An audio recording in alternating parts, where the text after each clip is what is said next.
Hello everyone.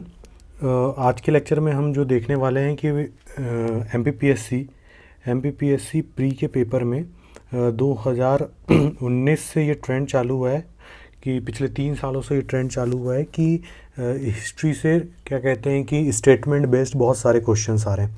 Statement based question का मतलब ऐसा है कि कोई कथन दे दिया गया था और ये किसके द्वारा कहा गया है हिस्टोरिकल इवेंट में। तो अब ऐसा है कि ये बहुत डीप चीज़ हो जाती है और हम सब कुछ तो कवर नहीं कर सकते और इतनी सारी चीज़ें किसने क्या कहा ये भी याद रख नहीं सकते।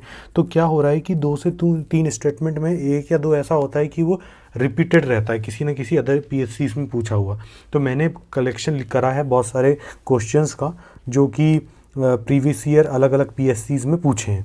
तो उसी का ये कलेक्शन है जिसमें हम देखते हैं कि कैसे क्वेश्चंस बने हैं। तो ये वीडियो को 2 से 3 बार देख लीजिएगा तो एलिमिनेशन के लिए भी काम आ जाएगा और अगर रिपीट होता है तो इनमें से ही रिपीट होने की ज़्यादातर प्रोबेबिलिटी होती है। तो पहला क्वेश्चन ये है कि मुझे विश्वास है कि कांग्रेस अपने विनाश की तरफ जा रही है और मेरी यह बड़ी इच्छा है भारत में रहते होगी कि इसकी शांतिप्रिय निधन के लिए इसका सहायक बनूं। ये किसने कहा है? लॉर्ड लिटन ने, लॉर्ड डफरिन ने, लॉर्ड कर्जन ने या फिर लॉर्ड मिंटो ने? तो कर्जन को ने कहा था। तो सीधी बात है 1885 में कांग्रेस बनती है डफरिन के टाइम पे और उसके बाद कर्जन आते हैं और कर्जन के टाइम पे ही बंगाल का डिवीज़न होता है 2 पार्ट में। कम्युनल रीज़न की वजह से वो लोग, मेन रीज़न तो ये रहता है, बोलते भले ये है कि हम एडमिनिस्ट्रेशन का इशू आ रहा है इतने बड़े एरिया में इसलिए हम इसको डिवाइड कर रहे हैं। तो इस तरीके से उसको याद रख सकते हैं कि कौन बर्बादी चाहेगा?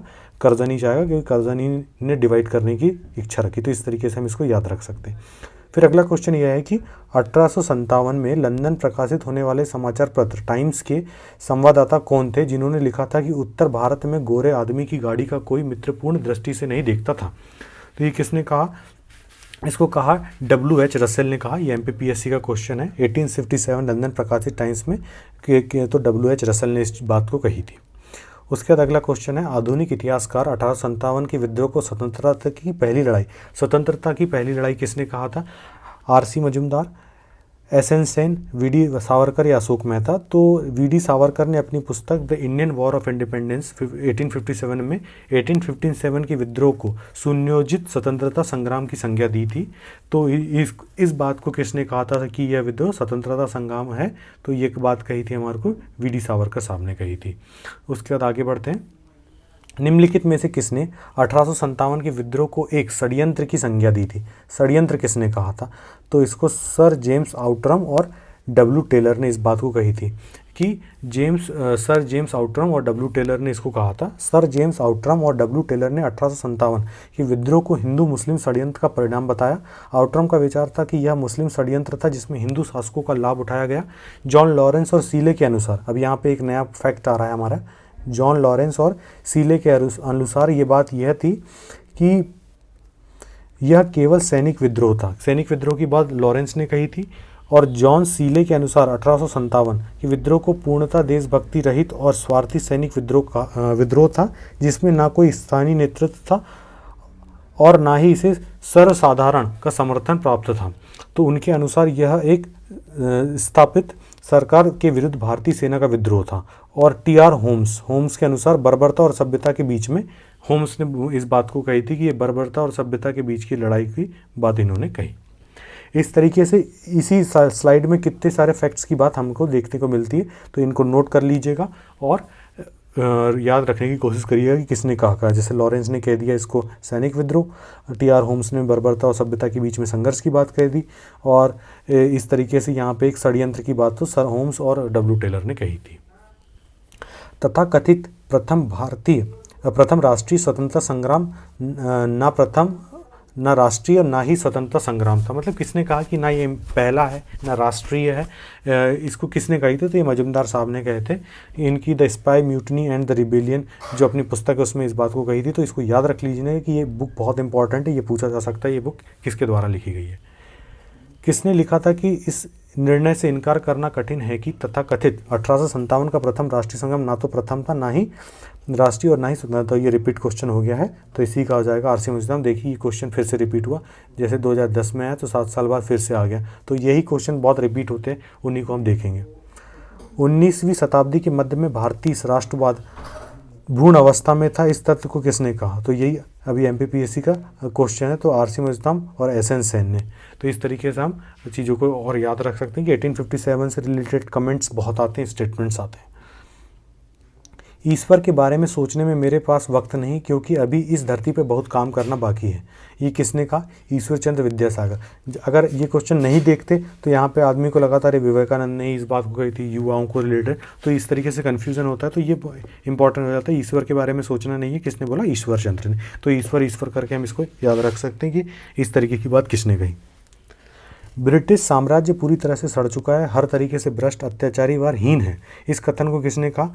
तो सिस्टर निवेदिता ने कहा था इसको। सिस्टर निवेदिता ने कहा, ये है विवेकानंद की शिष्या। यह भी क्वेश्चन बन सकता है, अगर प्रीवियस ईयर क्वेश्चन से ही क्वेश्चन जब बनते हैं तो इस तरीके के बनते हैं कि उस क्वेश्चन से दूसरी चीज़ निकल सकता है। जैसे सिस्टर निवेदिता किसकी शिष्या थी, इस तरीके का क्वेश्चन बन जाएगा। 4 ऑप्शन दे देगा, विवेकानंद और अदर फ्रीडम फाइटर्स या फिर सोशल रिलीजियस थिंकर। तो इस तरीके से हम ये टिक लगाएंगे। फिर उसके बाद निम्न में से किसने कहा था कि अच्छा शासन का स्थानपन नहीं है?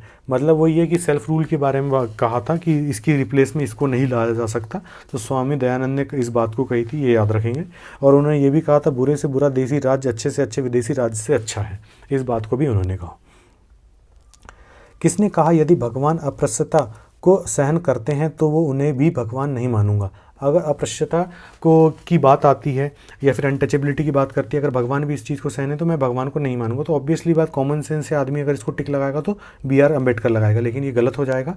छुआछूत उन्मूलन का आयोजित सम्मेलन में तिलक साहब ने ये बात को कही थी, इसलिए ये बहुत इंपॉर्टेंट बन जाता है कि अरे हम तो ये लगा देते, क्योंकि याद तो रहता नहीं, तो इसलिए ये याद रखना बहुत ज़रूरी हो गया।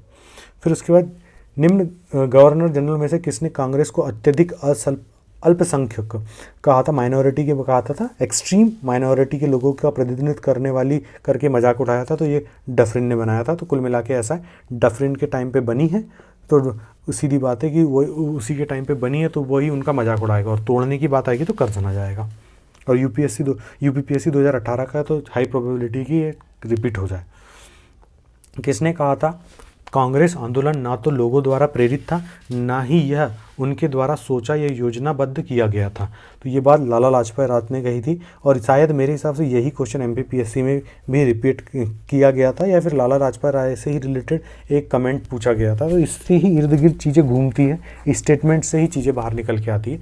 तो वही है कि किसने कहा कि ये प्लान्ड नहीं था, ना ही इसको सही तरीके से यूज़ करा, तो लाला लाजपत राय याद करेंगे। नहीं तो क्या है, डफरिन कर्जन देख के ऐसा लगता है कांग्रेस की बुराई तो ये दो ही करते हैं, तो यही हो सकता है, लेकिन इसका आंसर ये है।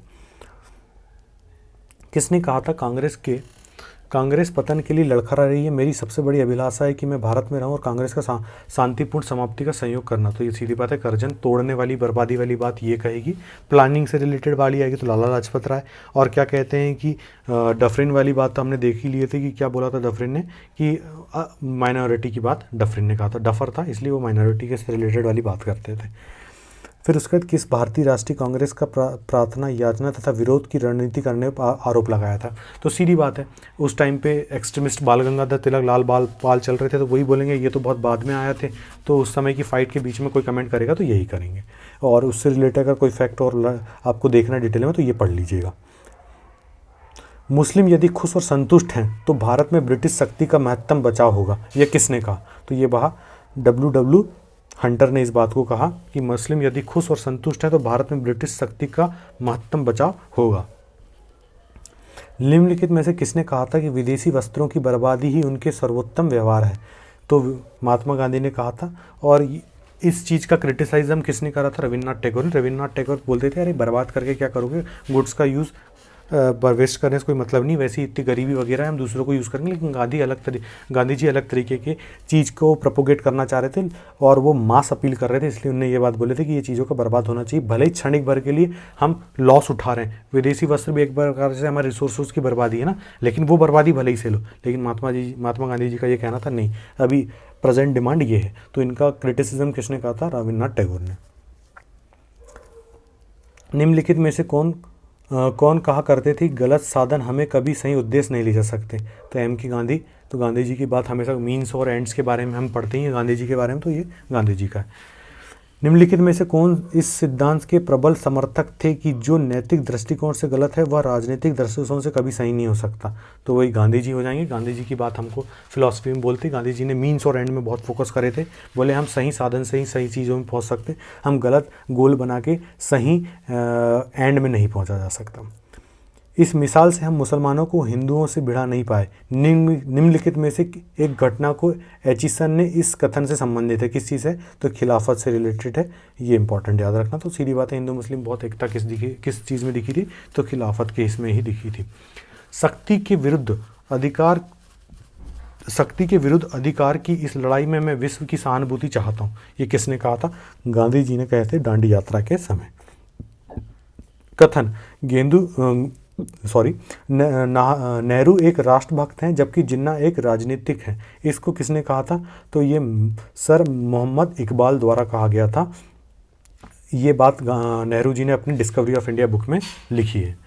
फिर उसके बाद है कि पोस्ट डेटेड चेक की संज्ञा किसने दिया था एक प्रस्ताव को? तो ये इसको दिया था महात्मा गांधी ने। क्रिस्प को पोस्ट डेटेड चेक कहा था महात्मा गांधी जी ने।